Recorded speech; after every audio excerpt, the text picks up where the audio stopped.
Hello， 大家好，今日同大家睇一個咧名城2期一座嘅一個低層 SA 室，咁啊呢個單位咧佢係向翻南嘅，咁啊非常之少咧向南樓放賣。單位望翻呢個咧樹林景，咁望翻呢個低密度嘅大圍嘅豪宅，咁都相當之安靜寧靜嘅。呢個單位咧係完全100%原裝嘅，咁以呢個10幾年樓咧，咁個間樓標準非常之好。咁其實你買千幾萬嘅樓咧，相信咧都諗住要裝修嘅。咁咧呢個就係個客廁啦，咁啊基本上都係長江嘅設計，配備翻個名廁，咁啊亦都係新淨啦、企理啦，唔需要大執，原裝浴缸，戶主保養得非常之好。咁咧呢度就係個store room 工人房。咁有個電錶位啦，可以瞓到個工人姐姐，同我差唔多高嘅都可以容納得到。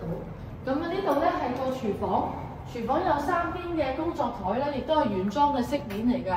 咁個戶主咧保養非常之得意啊！原裝咧 keep 到都仲有好新淨啊！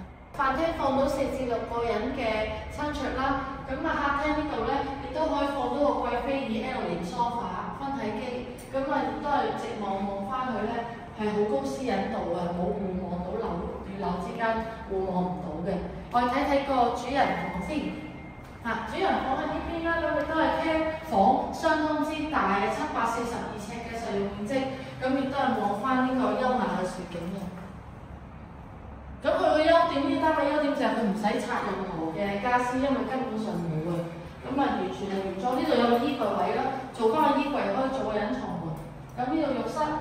咁浴室亦都係咧非常之新淨原裝設計，亦配備名廁同埋浴缸，冇拆過冇改過嘅業主。喺呢個陽台嘅旁邊咧就係呢個寢區，咁2間房咧都只有一個簡單嘅一個床，咁冇入到牆嘅，一搬走就可以再用㗎啦。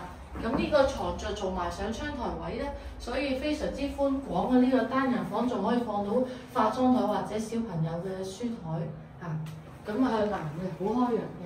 咁呢度係個工作平台，用嚟晾衫。呢邊另一間細房可以做老人家房，俾爹哋媽咪住，或者小朋友，咁都夠晒位置嘅，亦都放到一個落地嘅一個到頂嘅衣櫃。